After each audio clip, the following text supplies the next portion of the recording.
Moving on to page 8 of the Daily Nation, Matatu's losing 420 million daily in the crackdown. Matatu operators have said they have lost at least 46 billion shillings since the nationwide enforcement of the Michuki rules that began on November 12th. According to the Matatu Owners Association chair, Simon Kimutai, he says 65 to 70% of PSVs have complied. Now, so the remaining 30 or so that are not is what's causing this loss in the transport industry. He says many vehicles are parked because they lack seat belts, which do not last even a week because they are substandard. There's no boycott by Matatus for those who are thinking this could be a reason why they're off the roads. But Honorable Manzo, this also brings into the conversation the issue of privatization of our public transport system. If we didn't have a standardized system as to these are the kinds of seatbelts you should use, or maybe speed governors, for instance, we wouldn't have these issues of some Matatus being kept off the roads because they don't have up to par materials for their passengers. Yes, you know, the Matatu issue is a serious one. First of all, most of the companies are privately owned or run by SACCOs. And what has happened over the years is that we have been unable to move Kenyans from point A to point B safely. And the safety is very, very important. Whatever amount of money they lose a day is not equivalent to one life lost. And I think, you know, the Matatu systems are not just a Matatu issue, it's also a security issue. You know, the bus stages and what has been happening there previously. You had a lot of other intruders who are not necessarily employed by the companies or the SACCOs, and they will come and post that they could, you know, broker up customers, and there was a lot of chaos and disorder. I think the Michuki rules are very useful, and what the government is doing is right. It also becomes beneficial eventually for the Matatu owner, for the proprietor, for the investor, when there is, you know, proper management and everything flows smoothly. So as much as they are making losses, they should also look at it in terms of insurance when lives have been lost. Right. Insurance companies are also going to make serious losses if there's a lot of negligence and accidents are happening all of a sudden. So the safety of travelers is important. Their lives are important, and the whole business works better when we have systems and mechanisms and laws which favor everybody. As to the fake instruments being brought into the country, there is a multi-agency body now to make sure that we monitor things which are safe. We make sure there is, you know, there are standards and qualities. That's a lot of work has to be done in that, because there's no need to fix up a Matatu and within a week you are back to square one. It means also somebody else is stealing from the Matatus in terms of selling, you know, goods which are of poor quality. So, and eventually it also goes back to the safety of person, because if you have safety belt which does not help you, then it means in case of an accident you are in trouble. Beyond the standard of the materials within the Matatus, they are also crying foul over harassment by traffic police and called for a cashless fare payment system to rein in corruption in the public transport sector. And again, police are the ones tasked with enforcing these rules, but then again turn around and be accused of asking for bribes from these very same Matatus. Okay, I think until and unless we look at the Matatu industry, the transport industry, as a sector and holistically, we will always have these problems of the runoffs between the regulator and the enforcement agencies and the business owners. Because if you look at the industry, I think in Africa, when you look at other jurisdictions, other countries, Africa as a developing nation, for that matter, or continent, has a serious problem in the way we handle transportation for the public. And I don't think it is the problem. Maybe I would kind of,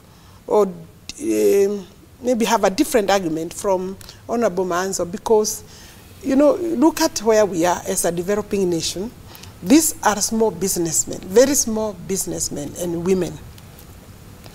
And unless the government, as the regulator, because the standards and regulation is the responsibility of the government, so that you have a systematic way of dealing with the entire sector, then we shall always have these issues. And for me, therefore, because look at the kind of matatus we carry the public in. You know, it's has no integrity, the vehicle is not roadworthy, many of them are not roadworthy, and therefore resort to these accidents because of the maintenance. They don't have money to maintain the vehicles properly. So when they also cry, they feel that they have been pressed down, you know, because look like, I think the whole year since the Mishuki rules came up, there has been a knee-jerk management or handling of that. You know, you come 1 month, you do a sweep, and I can tell you right now what is happening.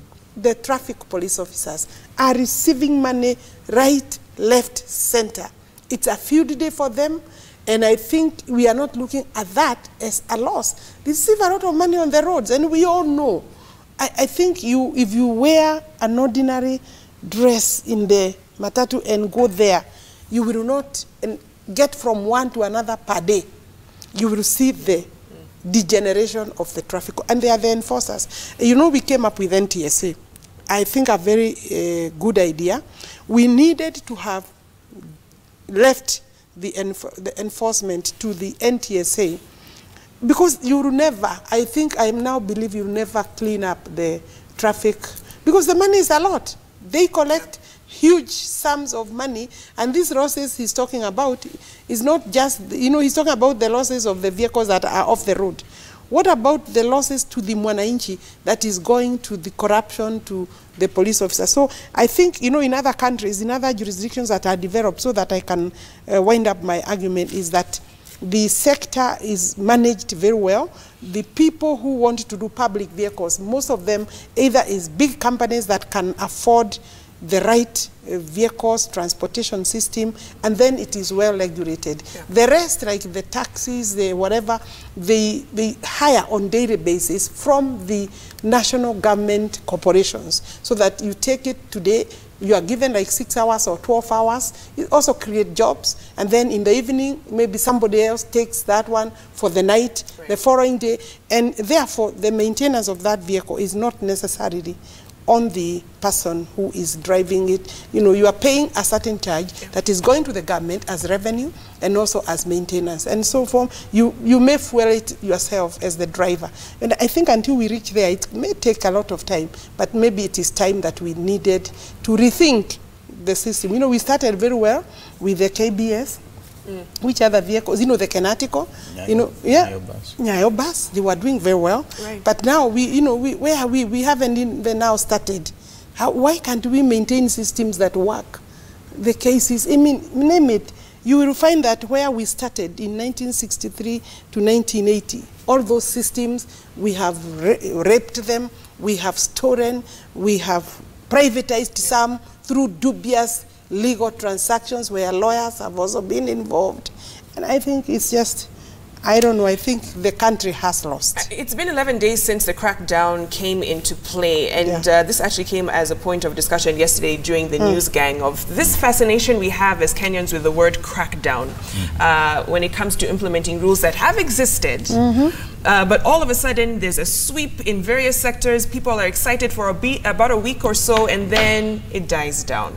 And we don't hear about it, which puts into question the effectiveness of this exercise. Honorable Kirwa. Well, there are a number of things, but suffice to say the following, that Matatu industry is a very important industry because it squarely forms the middle class. And the middle class in any nation is the prime mover of economic growth. They are also vehicles, literally, for carrying development from one part of the country to the other and easing transaction of goods and services. Once I've said that, it is also important that the foundation of any society lies in the behavior of its citizens. Whatever you see in the Matatu industry is a reflection of our social dynamics. You go to Nigeria, you find the behavior of people in the street and the behavior of the traffic is the same. And therefore, these bad manners that pervades our roads is a reflection of how we disregard the law And at times, we are so quick to say, bring the law to fix this, bring the law to fix this. But we are not fixing the software, the human behavior. We need to do a lot of public education, a lot of sensitization, and also for us Kenyans to respect each other and also respect the people who are here. You go to government office today, unless you are known, like Mheshimiwa Maanzo, you, Victoria, and Mheshimiwa, or myself, you are treated like you've gone to the wrong place. You are not given that courtesy that you are in a government office and this is your government. So the same is reflected on the road because they are doing crackdown. But the same behavior of a matatu when you are driving, when they are picking a passenger, they are halfway in the middle of the road. So you are stopped, you create traffic jam that is non-existent instead of going to the designated areas. Now, the most important thing, in my opinion, is even these entities, whether it's NTSA, whether it's the police, they are manned by human beings. And those individuals also need to be trained in good manners, in good social behavior. That's the only way we can transit. Otherwise, we'll bring so many rules, so many Michukis, so many Matiangis, so many Masharias. There will be so many M's, but they will not solve the fundamental issue. As Kenyans, let's go back to the basics. That's why Mheshimiwa Ome was saying, at independence, there was some good manners. But increasingly, we have embraced bad manners, and it is now part of our social fabric. That's where the problem lies. At times, you wonder if the crackdown is necessary for the human beings. Beyond just the sector and systems, human beings need a crackdown to correct a lot of the issues and ails we see in our society. On that note, let's take a short break here on Daybreak. Much more ahead. Stay with us.